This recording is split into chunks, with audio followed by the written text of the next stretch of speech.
Hi guys, welcome back to my channel. ఈరోజు మన వీడియోలో లాస్ట్ వీడియోలో ఏదైతే మనం పోస్ట్ చేసామో పార్ట్ 1 అనేసి, ఈ వీడియోలో పార్ట్ 2 ఏంటంటే మనకి ఇక్కడున్న శ్రీశైలం యొక్క ప్రాముఖ్యత ఏంటి అండ్ ఈ కృష్ణా నది యొక్క ప్రాముఖ్యత ఏంటి అనేది మనకి ఈ బోట్లో ఒక అతను గైడెన్స్ లాగా చాలా బాగా ఎక్స్ప్లెయిన్ చేశాడు. అండ్ ఈ చుట్టుపక్కల చూడవలసిన ప్రదేశాలు ఏవైతే ఉన్నాయో వాటి గురించి కూడా చాలా బాగా ఎక్స్ప్లెయిన్ చేశాడండి. శ్రీశైలం వచ్చిన వాళ్ళు కానీ వచ్చే వాళ్ళు కానీ ఆల్రెడీ వచ్చి ఉన్న వాళ్ళు కానీ కంపల్సరీగా ఈ సైడ్ చుట్టూ ఉండే ప్రదేశాలను అయితే ఖచ్చితంగా చూసుకొని అయితే వెళ్ళండి. ఇప్పుడు మనము ఆ బోట్లో ఉండే వ్యక్తి మనకు చెప్పే విషయాలు, మనం ఇక్కడ అతను చెప్పే విషయాలు తెలుసుకుందాం అన్నాం కదండి. చాలా అంటే చాలా బాగా ఎక్స్ప్లెయిన్ చేశాడు తనైతే. అండ్ ఇటు మనకి ఈ బోటింగ్లో వెళ్ళేటప్పుడు ఈ డ్యామ్కి బ్యాక్ సైడ్కి చాలా దగ్గరగా తీసుకెళ్ళిపోయారండి. ఆ పవర్ జనరేటర్ గురించి కానీ, ఎలా జనరేట్ అవుతుంది అండ్ ఎన్ని వాట్స్ జనరేట్ అవుతుంది పవర్ అనేది చాలా బాగా ఎక్స్ప్లెయిన్ చేశారండి. సో మీరు కూడా వచ్చి ఎంజాయ్ చేయాలని నేను కోరుకుంటున్నాను. సో ఈ విషయాలు ఏంటనేది మనం తెలుసుకుందాము. విషయం ఏంటంటే, ఎప్పుడూ కూడా డ్యామ్ అనేది ఫ్రంట్ సైడ్ నుంచి చూడడమే తప్ప బ్యాక్ సైడ్ చూడడం అనేది ఎప్పుడూ లేదండి. డ్యామ్ మీద కూడా వెళ్ళాం, కానీ డ్యామ్ బ్యాక్ సైడ్ చూడడం అనేది ఇదే ఫస్ట్ టైము. చాలా అంటే చాలా బాగుందండి. బ్యాక్ సైడ్ నుంచి ఆ వ్యూ కానీ, ఆ వాటరు, డ్యాము మొత్తం చుట్టూ ఉండే లొకేషన్ చాలా అంటే చాలా బాగుంది.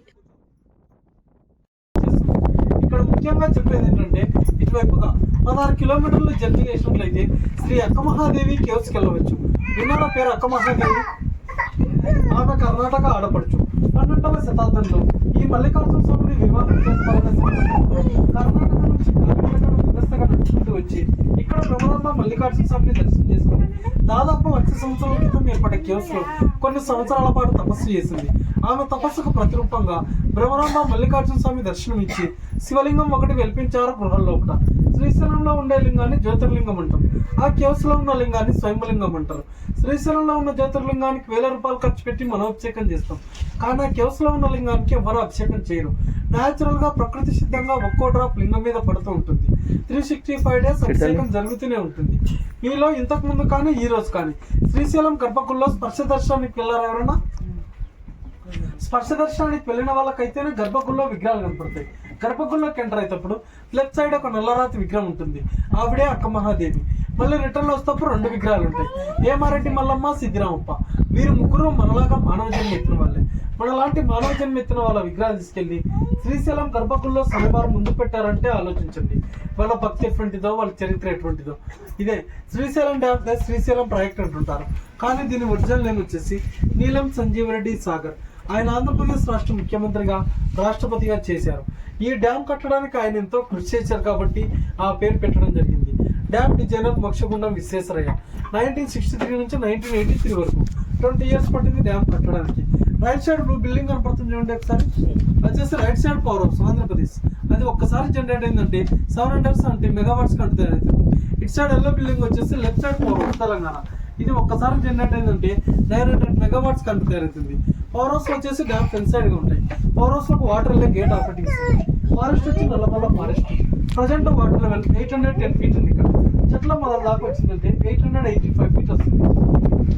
ఈ ప్లేస్ మటుకే పాతాళగంగా అంటారు. కాశీ నుంచి గంగా నది అంతర్వాహినిగా భూగర్భ జలాల కింద ఇక్కడ ఉద్భవించిందంట. అందుకే ఈ ప్లేస్ కంతా పవిత్రత. మెయిన్ టెంపుల్ లో దర్శనానికి వెళ్ళేటప్పుడు పెద్ద నంది ఒకటి చూసారు కదా, ఆ నందిని వచ్చేసి శనిగల బసవన్న అంటారు. అలాంటి నంది ఎగ్జాక్ట్ ఈ బోట్ కింద ఈశ్వరునికి లో ఒకటి ఉంది. ఈ నందిని ఉప్పిలి బసవన్న అంటారు. డ్యామ్ కట్టక ముందు దర్శనానికి వచ్చిన వాళ్ళు ఈ నందిని దర్శనం చేసుకుని వెళ్ళి అక్కడ దర్శనం చేసుకునేవాళ్ళు. డ్యామ్ కట్టిన తర్వాత వాటర్తో స్టోరేజ్ ఫుల్ అయింది, వాటర్లో మునిగిపోయింది. శ్రీశైలంలో మీరు చూడాల్సిన సైన్సింగ్ ప్లేసెస్, అక్కడ కొండ మీద గోపురం శివాజీ వచ్చేసి ఛత్రపతి శివాజీ మ్యూజియం. 16వ శతాబ్దంలో ఛత్రపతి శివాజీ గారు ఇక్కడికి వచ్చి కొంతకాలం అమ్మవారి శక్తి కోసం తపస్సు చేశారు. ఆయన గుర్తుగా మ్యూజియం ఏర్పాటు చేశారు. మళ్ళీ దాని బ్యాక్ సైడ్ కిలోమీటర్లంటే హేమారెడ్డి మల్లమ్మ టెంపుల్ ఉంది. చెక్ పోస్ట్ దాటిన తర్వాత సాక్షి గణపతి, పాలధార, పంచదార, అటికేశ్వరం, నెక్స్ట్ శిఖరం డ్యామ్. శ్రీశైలం నుంచి 22 కిలోమీటర్ లాంగ్ జర్నీ చూసుకున్నట్లయితే ఇష్టకామేశ్వరి టెంపుల్ అని ఒకటి ఉంది. భారతదేశంలోకి వెళ్ళా ఒకే ఒక టెంపుల్ ఉంది, అది నల్లమల్ల ఫారెస్ట్లో. అక్కడ విశిష్టత ఏంటంటే వెళ్ళిన ప్రతి గ్రంథాలలో రాయబడింది. త్రేతాయుగంలో శ్రీరాముడు ఇక్కడికి వచ్చి ఈ పాత్రంగా స్నానం చేసి దేవరాంబ మల్లికార్జున స్వామిని దర్శనం చేసుకుని పాపమోక్షం పొందారు. ఓకే సార్, ఇవి సార్ ఇక్కడ విశేషాలు. నేను గైడ్ని అయితే కాదు, బోట్ ఆపరేటర్ని. ఏదో తక్కువ జీతాల వల్ల ఇలా తెలిసిన విషయాలు ఎక్స్ప్లెయిన్ చేస్తున్నాం. మా గైడెన్స్ మీకు నచ్చి మనస్ఫూర్తి టిప్ మిస్ తీసుకుంటాం. Thank you. చూసారు కదా ఫ్రెండ్స్, ఎంత బాగా అంటే ఎంత క్లారిటీగా అసలు ఎక్కడెక్కడ ఏమి ఉంటాయి, ఎంత డిస్టెన్స్లో ఉంటాయి అనేది చాలా అంటే చాలా బాగా ఎక్స్ప్లెయిన్ చేసాడు ఆయన. సో ఎవరైనా కానీ వచ్చిన వాళ్ళు ఖచ్చితంగా అయితే వెళ్ళి చూడడానికి ట్రై చేయండి. అండ్ మా బోటింగ్ అయితే కంప్లీట్ అయిపోయి మేము రిటర్న్ మళ్ళీ రోప్వే దగ్గరికి వచ్చాము. ఇక్కడ మనం ఫస్ట్ టికెట్ తీసుకొని ఉంటాం కదండి, ఆ టికెట్ని మళ్ళీ ఇక్కడ చెకింగ్ చేస్తారు. సో చెక్ చేసిన తర్వాత మనం రోప్వే దగ్గరికి వెళ్ళిపోతాము.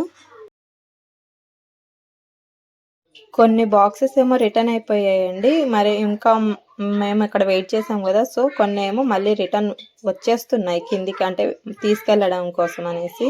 సో మా ట్రిప్ అయితే చాలా బాగా ఎంజాయ్ చేసామండి. సో ఇంకా నేను ఎంత చెప్పినా కూడా తక్కువే అండి దీని గురించి, ఎందుకంటే మనం కళ్ళతో చూస్తే తప్ప దేన్ని కూడా అనుభూతి చెందలేము. సో నేను ఎలా అయితే ఎక్స్పీరియన్స్ అయ్యానో, సో మీరు కూడా అవ్వాలి అనుకుంటే ఖచ్చితంగా విజిట్ చేయండి. సో